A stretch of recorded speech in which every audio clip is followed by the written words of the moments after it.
Assalamu alaykum aziz qarindoshlar. Hayotimizga psixologiya 21 darsimiz xush keldinglar. Aqlliq degan bu so'zni anglagan vaqtimizda ba'zilarimiz balki men bek aqlliq deyishimiz mumkin. Ba'zilarimiz balki paloncha aqlliq emas, buguncha aqlliq degandek baholan berishimiz mumkin. Aslida hammamiz aqlliq. Ya'ni nemishqa bundaq bo'ldi yoki nemishqa insonlar shu aql to'g'risida bir-birini ayriydi degan masalani balki bugungi darsimizda texnik aniq tushunib olishimiz mumkin. Ang oldinlar mush aqlninki zoti nima ekanligi to'g'risida bir tushunib bilsak, aqlni olimlar tushunish, tafakkur qilish, hukm qilish, obyektiv faktlarni his qilish, xulosa chiqarish yoki masala hal qilish degandek iqtidorlarning jug'lanmasi va yoki mushning ichidagi bir qanchasi deb har xil ta'birlarni bergan. Ya'ni balkim qisqartgan holda masala hal qilish desakmi bo'lishi mumkin. Ya'ni aql deganimiz ma'lum bir masalani hal qilish, hayotimizda nurg'un masalalar bo'ldi. Mayli maktabdagi o'rgangan bilimlar bo'lsin yoki turmushimizda uchrayotgan ishlar bo'lsin. Hattoki oyoqning bo'g'chini qanday chekkan chog'da oson yechilib ketmaydidan tortib hammasi bir masala agar tushunsak, shunlashqa mush masalalarni hal qilish jihatda balkim insonlar farqlanishi mumkin. Biz ko'pincha vaqtlarda sinoqlar orqali, ya'ni bo'lib IQ sinoqlari orqali chiqqan natijalardan kishilarni bek aqlliq yoki uncha aqlliq emas deb selishtirishimiz mumkin. Amaliyotda IQ butunlay aqlni ko'rsatib ketmasligi mumkin. Yoki bo'lmasa, mandaqchi qilib aytganda IQ aqlning hammasiga teng emas. Ya'ni buningdan sirt yoki bo'lmasa IQ bilan o'lchagil bo'lmaydigan aqllar bor. Ya'ni keyinda to'xtalamiz. Endi IQning o'zidan ham to'xtalsak, IQ ya'ni bir biz hisoblag'il bo'ldigan, sinig'il bo'ldigan aqlimizdagi, ya'ni bekrak ishlash xarakteridagi mantiqa, matematika yoki bo'lmasa grammatika degandek o'lchagil bo'ldigan nuqtalardan hisoblangan aqlimizni ko'rsatadi IQ. Endi buningda insonlarning ko'pinchisi o'ttirdiki mana ko'p siziqdiki %68% ni egallaydi IQ jihatda. Uningdan tuvan, uningdan yuqorilasa pek yuqori hisoblanadi. Masalan, 145 dan yuqori, masalan, Einsteinniki 160 chiqqan. Balki bizning islom olimlarimizning orasida nurg'un yuqori chiqadiganlar bo'lishi mumkin. Bu masalan 130 dan 145 gacha oraliqda chiqqanlar nihoyatda yuqori aqliy iqtidorga ega kishilar deb qaraldi. Endi yuqori aqliy iqtidorga ega kishilar haqiqatan hayotning har jihatlarida aqlliq hisoblanganmi va bundan keyingi turmushda aqlliq bo'lganmidi? IQ'da irsiyatning ta'siriga nisbatan men ikki misolni oldim. Ya'ni Polmin va Spinathninki 2004-yillik tadqiqotida o'xshash tuxumdan, ya'ni bir tuxumdan bo'lgan qo'shkizaklarning ikki xil tuxumdan bo'lgan, ya'ni o'xshamaydigan tuxumdan bo'lgan qo'shkizaklarga qaraganda IQ saviyasida o'xshashlik ko'rilgan.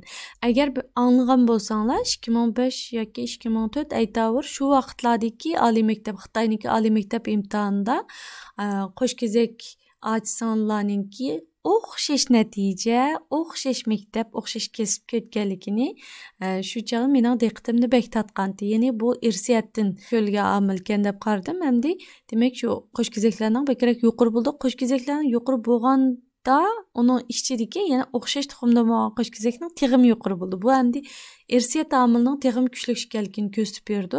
Hamda ikkinchi tadqiqot qarasak, bu 93-yildagi tadqiqotda bir uyda cho'ng bo'lgan qarindoshlarninki, ya'ni shu uydagi beqvilingan bolalarga qaraganda IQ saviyasida o'xshashlik ko'rilgan. Masalan, bir uyda 3 bola bo'lsa, u 3 bolaning ikkisi o'z tuqqan, otasi o'z tuqqan, yana birisi beqvigan bola bo'lsa, mana ikki bolaning IQ saviyasi bilan beqvigan bolaning IQ saviyasi o'xshamaydi degan gap. Ya'ni shuningdan ham irsiyatning ta'sirininki bekrak kuchlikini ko'rib oldi. Endi biz IQga irsiyatning ta'siri bekrak kuchlik bo'lgan, aqlli odamning bo'lsa aqlliq bo'lgan deb turgan vaqtimizda qarasak, muhitning ta'siridimi 3 tal tadqiqot natijasini o'tirib qo'ydim. Balkim bundan ko'p bo'lishi mumkin. Irsiyatning shu 93-yildagi boyqa odamniki yana bir tadqiqotni qarasak, ayrim cho'ng bo'lgan o'xshash tuxum qo'shkizaklarninki IQ saviyasi bilan bir yerda bir uyda cho'ng bo'lgan o'xshash tuxum qo'shkizaklarninki malanikidek yaqin chiqmagan. Ya'ni masalan, o'xshash tuxum qo'shkizakları ma'lum bir sababdan ayirib biqilgan. Ya atası ajrashib ketgan yoki bo'lmasa atası o'lib ketgan degandek o'xshamaydigan yerda biqilgan bo'lsa, bu ikkisiniki IQ'si o'xshamaydigan chiqqan. Ya'ni birisining yuqoriroq, birisining tuvanroq degandek. Endi bir oilada bo'lganlarning bekrak IQ seviyasi o'xshash chiqqan. Ya'ni o'xshash aqlliq ya bo'lmasa o'xshash IQ natijasi o'xshash 90 atrofida yo 100 atrofida degandek munda chiqqan.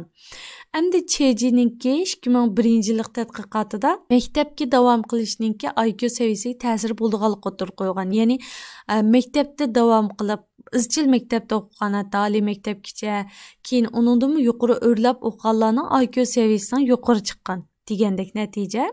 Endi Kramer va boshqalarniki 2008-yillik tadqiqotida tug'ilib 3 yoki 5 oygacha emitilgan bolalarniki hech emmagan bolalarga qaraganda 6 yaşıga kelgan vaqtda mushu ikki guruh bolalarniki IQ seviyasi selishtirilganda mushu emgan bolalarning hattoki az deganda mushu 3 oylikdan 5 oylikgacha emilgan bolalarniki hech emmagan bolalarga qaraganda yuqori chiqqan. Demak 2 yoshgacha emilsak teg'im bak aqlliq bo'lgan o'xshaydi. Endi IQ'dan o'tib biz aql boy dedik, ya'ni aql degan chaqda chuqum IQ bo'lmasligi mumkin deb. Endi aqlnimi olimlar har xil nazariyalarni o'tirib qo'ygan. Masalan, bir xil aql nazariyasi, 3 xil aql nazariyasi, ko'p xil aql nazariyasi degandek nazariyalarni o'tirib qo'ygan. Bir xil aql nazariyasi ya'ni shu boyqi, masalan IQ desak, IQda nima chiqsa insonning aqli shu. Yoki bo'lmasa so'zlash iqtidori yuqori odamlarningki matematika iqtidorimi yuqori. Yoki bo'lmasa matematika tabiiy fanda usta odamlarningki ijtimoiy fanda usta degandek munda ko'z qarash. Endi bu xil ko'z qarash haqiqatan keyingi davrlarga kelgan chaqda nurg'un nazariyalarningki qarshi chiqishiga uchirgan. Masalanga 3 xil aql nazariyasini o'tirib qo'ygan Robert Sternberg apandim aqlninki amaliyotda bir necha xil iqtidorni o'z ichiga olganligini o'tirib qo'ygan. Bu bir necha xil iqtidor degan chaqda analiz iqtidori, amaliy iqtidor va ijodiy iqtidor degan 3 xil iqtidorni o'tirib qo'ygan. Ya'ni analiz iqtidor degan bir narsalarni analiz qilish, tafakkur yurgizish. Amaliy iqtidor degan qo'l ishlatish yoki bo'lmasa shu amaliy, masalan ba'zi odamlarningki qo'lini aytib chaqqan bo'ldi yoki bo'lmasa bir narsalarni ishtik o'ng'isha oladi, tok soymalarni remont qila oladi. Ba'zi odamlar unda qila olmaydi. Ba'zi qizlar masalan tikish, u bu ishlarga usti keldi, tamoq etish usti keldi. Ba'zi qizlar har qancha o'rgansimi, yana unchalik o'qishda olmaydi degan o'xshash masalan. Endi ijodiy iqtidor degan chaqda yangilik yaratish, ijodiylik, mayli yozuvchilik jihatda bo'lsin, mayli qo'l ishi, har xil ishlarda ijodiyligi yuqori odamlar bo'ldi. Ba'zi odamlar unchalik yuqori olmaydi degan o'xshash shundaq jihatlarda aqlninki farqliq bo'lganligi. Ya'ni bir odam abiyaqi birinchidagi bir xil aql nazariyasida bir odam aqlliq bir ishda aqlliq o'z qolgan hamma ishlarni bildi degan nazariyaga qarshi, masalan, ma'noda ba'zi odamlarning analiz iqtidori, analizga aqli yuqori bo'lishi mumkin, ba'zi odamlarning amaliy aqli yuqori bo'lishi mumkin, ba'zilarning ijodiy. Agar mush 3 yo'ldan hammasidan yuqori bo'lsa, balkim olmasdek paqirab ketishi mumkin deganga o'xshash nazariyani o'tirib qo'ygan. Endi ko'p xil aql nazariyasini Howard Gardner o'tirib qo'ygan. Bu odamningki nazariyasida endi aql texmi ko'p bo'lindi. Endi masalanga badandagi, ya'ni ba'zi odamlarning fizikalik jihatda ortiqchiligi bor, ba'zi odamlarning unchalik ortiqchiligi bo'lmaydi, ba'zi odamlarning kishilik munosabati yaxshi bo'ldi, ba'zi odamlarning til iqtidori yaxshi bo'ldi, ba'zi odamlarning mantiqliq tafakkur qilish iqtidori yaxshi bo'ldi, ba'zi odamlarning tabiatda yashash iqtidori yaxshi bo'ldi, ba'zi odamlarningki pul tepish iqtidori yaxshi bo'ldi, ba'zi odamlarning ko'rish iqtidori yaxshi bo'ldi, yoki bo'lmasa ba'zi ko'rish deganda emas, san'at, ya'ni ma'laqi ko'rsatish san'at, rasm chizish deganga o'xshash san'at iqtidori yaxshi bo'ldi, ba'zi odamlarningki muzika, sezim iqtidori yaxshi bo'ldi deganga o'xshash har xil balkim hatto buningdanmi ko'p iqtidorlar borligi, buningdanmi ko'p aql borligi o'tirib qo'ygan. Bu Gardner buni aql deb o'tirib qo'ygan bo'lsa, ba'zi olimlar bu yerda talash tortish o'tirib chiqqan. Ya'ni bu deganlaring balkim iqtidor bo'lishi mumkin deb. Shu men hozir so'zlab iqtidor ketyapman-ku degandek, endi bu yerda aql bilan iqtidorning zoti nima farqi degandek talash tortishlar o'tirib chiqadi. Endi nima degan ko'p nazariya, nima degan ko'p talash tortish deyishimiz mumkin. Bunda deb turayotgan vaqtimizda yana bir xil aql o'tirib chiqadi. Ya'ni 90-yillarda hissiy aql nazariyasi o'tirib chiqadi. Endi hissiy aql degan chog'da bu nazariyani o'tirib qo'ygan necha olimlar bor. Bu olimlarning orasida masalan D. Goleman bu hissiy aqlda insonlarningki ijtimoiy ong, aloqa san'ati, o'zini tunish va o'zini boshqarish jihatdagi iqtidorlarning birlashmasi hissiy aql deb qaraldi. Ya'ni insonda IQ, ya'ni mushuliqi nazariy yoki bo'lmasa o'lchigil bo'ladigan aqldan sirt o'lchigil bo'lmaydigan his tuyg'ularni o'tirib qo'ygan bir tuyg'u yoki bo'lmasa hissiy jihatga bir aql bor deb o'tirib qo'yildi. Bu aqlda inson shu aloqalashish jihatda bo'lsin yoki o'zini boshqarish, o'zini kontrol qilish yoki o'zini tunish, o'zining hissiyotlarini ifodalash degandek yoki bo'lmasa ijtimoiy ong degan chog'da bir narsaning farqi, ya'ni turkcha farqindolik deymiz. Masalan, ba'zi odamlar noyt aqlliq. Ya'ni aqlliq degan vaqtimizda biz og'zaki tilimiz aqlliq deymiz. Masalan, IQ noyt yuqori, natijalari noyt yuqori, darsda natijalari noyt yuqori, lekin boshqalarningki atrofida nim bo'lib o'tganligiga bek his qilib ketolmaydi. Masalan, sinfda bir qalayimqanchilik chiqsa, nemishqa qalayimqanchilik chiqqanda deb bilib olmaydi. Yoki biror gap bilan birasining ko'nglini og'ritib qo'ysa, uni nemishqa og'ritib qo'yganligini bilolmaydi. Bu yerda mana ijtimoiy ong yuqori bo'lgan birasi, masalan, ya'ni farqindolik yoki ong saviyasi yuqori birisi garchi masalan IQ natijasi unchalik yuqori chiqmasligi mumkin, lekin bu yerda qanday qilish kerakligini bilalaydi. Yoki masalan qo'shnilar aro munosabatni qanday saqlash, ba'zi yerlarda ovozini ching chiqarib etmaslik, ba'zi yerlarda tozaliqqa bakrak ahamiyat berish degandek. Bular masalan hissiy aqlga berib taqildi deb qaraydi olimlar. Bu ham talash tortishga kirib ketadigan bir masala. Ya'ni nurg'ulg'an odamlar bu vaqtda hissiy aql yuqori bo'lish, amaliyotda IQ yuqori bo'lishdanmi bakrak muhim. Ya'ni bizning kelgusidagi taraqqiyotimizda bir baldinki kelgusidagi taraqqiyotida uningki haqiqiy jamiyatga qadam qo'ygandan keyin yashash iqtidorida amaliyotda hissiy aqlninki bakrak muhim ekanligini o'tirib qo'ydi. Ya'ni 1000 aqlliq yoki 1000 IQsi yuqori kelsin, hissiyotini kontrol qila olmaydigan, hissiy jihatda o'zini ifodalayamaydigan yoki aloqa san'ati yaxshi bo'lmagan odamlarningki 1000 IQ saviyasi yuqori kelsa, uning yashash iqtidorining tuvan bo'lganligini o'tirib qo'ydi. Endi bunchalar nazariyalarning orasida har xil aql, bir xil, ikki xil, uch xil yoki bo'lmasa ko'p xil aql, hissiy aql, nazariy aql degandek har xil aqllarning orasida balkim bekmo qaymoqib ketgan bo'lishi mumkin. Bekmo qaymoqib ketgan bo'lishinglar mumkin. Lekin men shunga ishonamanki, bugungi darsimiz mana shu oxirlashish bosqichiga kelgan vaqtida ko'pinchimiz balkim his qildinglar, insonningki aqlini manda 90 numar yo 80 numar yoki 100 numar deb o'lchigili bo'lmaydi.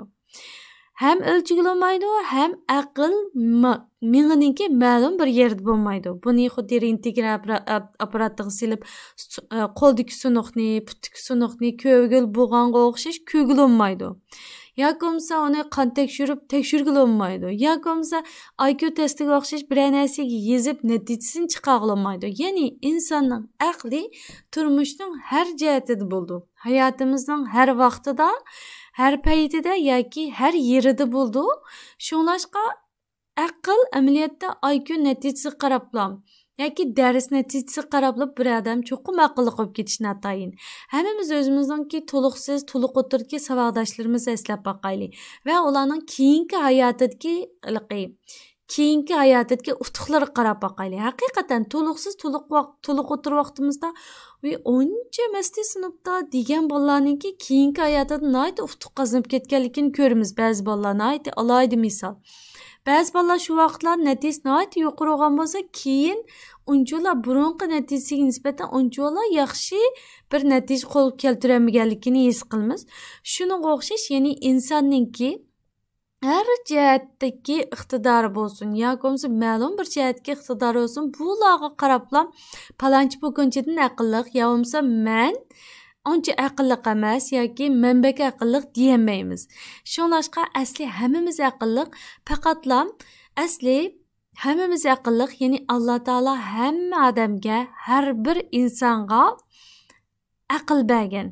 Ya'ni insonga dunyodagi hamma narsaning ismini o'rgatgan, hamma narsaning mohiyatini biladigan aql o'rgatgan va faqat shu yerdagi ilhomni Allohdan qanday ilish, Allohdan qanday kutish, ya'ni ilhom berilish o'xshamaydi. Chunki buni biz duo orqali qo'lga keltiramiz, taqvolik orqali qo'lga keltiramiz, o'rganish orqali qo'lga keltiramiz, izdinish orqali qo'lga keltiramiz deganga o'xshash. Ondan keyin mush aqlimizni boyqishimiz o'xshamaydi. Boy degandek ilhomni qo'lga keltirishimiz o'xshamaydi. Aqlimizni boyqishimiz o'xshamaydi. Qaysi jihatda iqtidorimiz, ya'ni aqliy iqtidorimizning qaysi jihatda? Masalan, qo'l ishiltish, yoki bo'lmasa bir narsani amaliy mashg'ulot olsun, yoki bo'lmasa fikr yurgizish olsun, yoki bo'lmasa bir ya'ni bizash iqtidori degandek har xil iqtidorlar insonda har xil bo'ldi. O'zimizningki qaysi jihatda bekrak yuqorliqini bilishimiz bizningki bu jihatga iqtidorimizni, bu jihatga aqlimizni texmi boy qilishimizga foydasi bo'ldi. Bugungi darsimiz mishaychi olsun, mencha hammaylar o'zining aqlli ekanligini his qildi va amdiki qadamda o'zimizning qaysi jihatga aqlimizning bekrak bog'liqini bekrak o'ylanib qizib chiqishimizni umid qilaman. Amsa hammanglar o'zinglarni asranglar. Allohga omonat.